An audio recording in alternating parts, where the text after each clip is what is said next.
Boa tarde. O Campinense saiu de Campina Grande, né? Foram 9 pontos disputados, apenas um. Então vai ter que resolver em casa, diante do Nacional de Patos. Queria que você falasse sobre o confronto. Certamente você está estudando muito o Nacional, que vem de um bom empate dentro do Santa Cruz, pelas circunstâncias. E provavelmente com poucos torcedores, né? Pelo horário incomum em dia de semana. Queria que você falasse sobre isso também. Tá bom. Boa tarde a todos.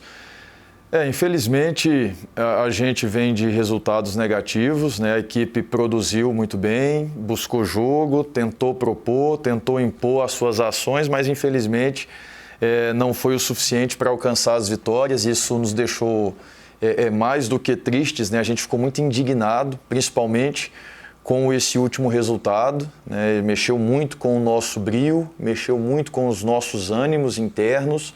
A gente sabe que pode produzir mais e melhor e é assim que a gente vai buscar para esse confronto de quinta-feira, né? A gente sabe que vai enfrentar um adversário muito forte, um adversário que tem uma boa estrutura tática, que tem um bom entendimento de jogo. A gente já percebeu isso nos jogos que a gente assistiu.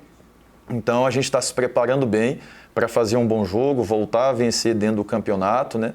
Para poder continuar aí competindo e buscando lugares mais altos dentro dessa primeira fase de competição. O que é que você atribui o Campinense ter disputado 9 pontos ou ter conquistado 1? Foi devido a quê? Hoje a gente analisa de uma forma mais fria, depois que passou os jogos, né? E aí a gente entende que a competição ela é muito difícil, né? O campeonato ele é muito complicado. Então a gente sabia que teria 2 bons adversários pela frente, que é o caso do Santa Cruz e do Souza, equipes acostumadas, né, no fator mando de campo. A gente sabia que ia ter essa situação. Contra o Pacajus foi um resultado por circunstâncias do campo, pelo contexto. Contra o Santa, eu prefiro não falar exatamente o que eu penso sobre aquele jogo. E o jogo contra o Souza, a gente pecou em alguns detalhes, esses detalhes que a gente está consertando, esses reajustes que a gente está tentando fazer para vir mais firme, para vir mais forte aí contra o Nacional e conquistar um bom resultado em casa. Bom, vamos falar de jogo, porque a minha análise, né, da partida do Souza é que a zaga ficou muito exposta, toda hora saía mano a mano com os zagueiros do Campinense. Aí se fala em sistema defensivo não apenas a linha de 4 que você jogou diante do Souza. Ao meu ver, ficou muito exposta pelos volantes também, faltou um pouco de marcação, e a gente vê essa dúvida na sua cabeça, né? Uma hora você coloca o Guilherme Escuro junto com o Ramírez, outras vezes o próprio Bruno é o titular. É a maior dúvida que você tem hoje no Campinense, e se você concorda com isso, que a zaga ficou muito exposta. Não, concordo com a exposição e concordo com a situação de tentar encontrar um jogador específico para a posição, sabe? Eu vejo que a gente tem que ter muito cuidado, porque quando a gente fala de sistema defensivo, nós não estamos falando só da linha de 4, só dos volantes, é de um todo, né? E acredito eu que nosso maior pecado no jogo contra o Souza foi a transição defensiva, né?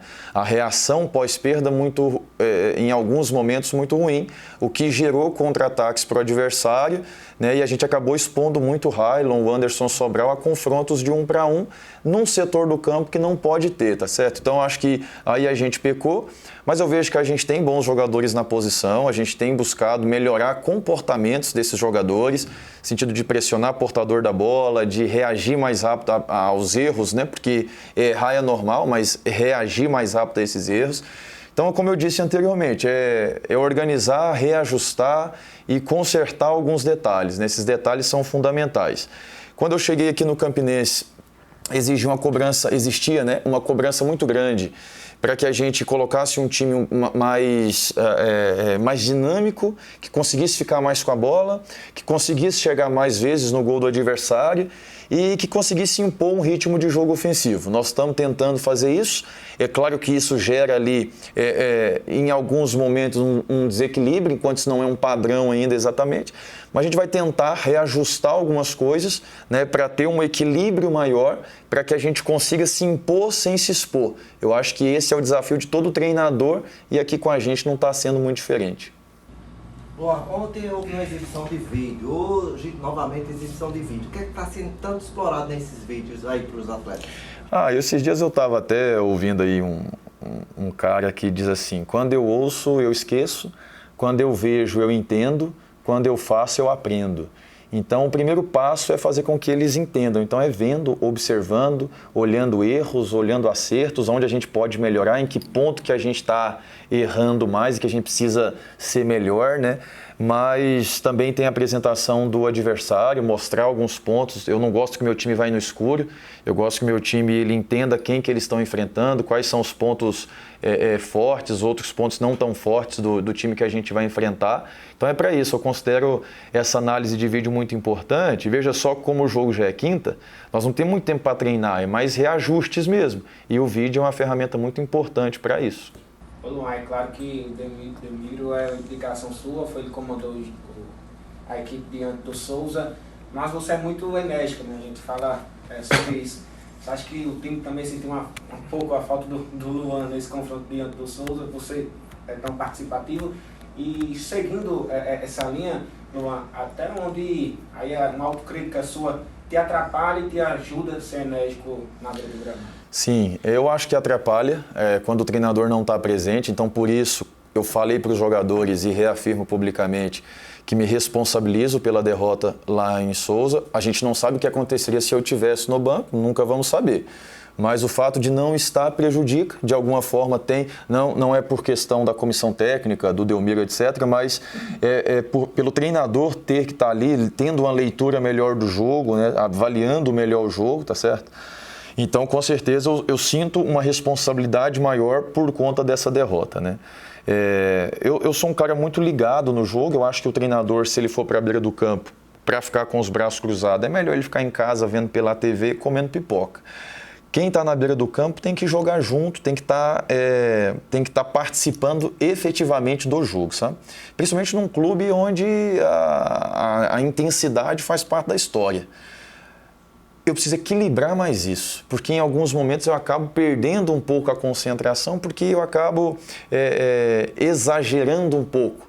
Então eu tenho trabalhado isso, né, eu tenho tentado equilibrar essas ações, né, porque eu entendo que é importante estar ligado, estar envolvido, mas também é importante ter, né, esse discernimento em alguns momentos, né, de tentar ter um pouco mais de cabeça fria, tá? Então eu trabalho isso, fazia 2 anos que eu não era expulso por cartão vermelho, por reclamação, né, e acabei sendo expulso lá em Recife, de forma injusta, mas fui. Mas é claro que manter esse equilíbrio em alguns momentos é importante, eu tenho tentado trabalhar demais essa circunstância aí. O Campinense vai jogar domingo, esse jogo foi antecipado para quinta. Mais na frente o Campinense vai jogar dia 18 e só volta dia 28. Essas duas situações é boa, não é? Como é que você analisa as duas situações? Então, eu até peço para o nosso torcedor fazer um esforço de alguma forma para ir nos ajudar lá na quinta-feira. Eu sei que o horário não é o melhor, eu sei que o dia não é o melhor, mas foi o que a gente conseguiu frente à CBF, porque a diretoria tentou de todas as formas, né, trazer esse jogo para um dia e horário melhor. Infelizmente não foi possível, né, porque tem coisas que a gente controla, que o clube controla, outras estão fora do controle, né? Tem o organizador do campeonato, que é a CBF. O pessoal da segurança não nos deu outra condição, porque por conta dos eventos que vão ter na cidade, e isso impossibilitava o jogo de acontecer na data que estava marcado. Então foi o que sobrou para nós e a gente tem que estar pronto, né? A gente só convida o torcedor para estar com a gente da melhor forma possível, que a gente consiga unir forças aí para estar todo mundo lá no Amigão. Essa vitória ela é muito importante. Acho que o torcedor já percebeu que o campeonato é difícil, é um grupo muito equilibrado. Para mim, desses 8 clubes que estão na nossa chave, os 4 que passar vão passar preparados para bater acesso, porque é um grupo que está exigindo isso dos clubes. Então, quem passar de fase já vai chegar no processo eliminatório sabendo quais são os seus pontos fracos e fortes, muito bem claros, porque eles estão sendo expostos agora, né? Então isso é muito positivo. Então a presença do torcedor é muito importante e a gente conta com a presença do torcedor. Depois nós vamos ter um tempo maior para trabalhar e para ajeitar a casa, ver o que dá para fazer de melhor, olhar para fora no mercado também, ver algumas possibilidades de reforços. É isso que a gente tem feito no dia a dia e quando tem uma pausa maior a gente pode reforçar isso.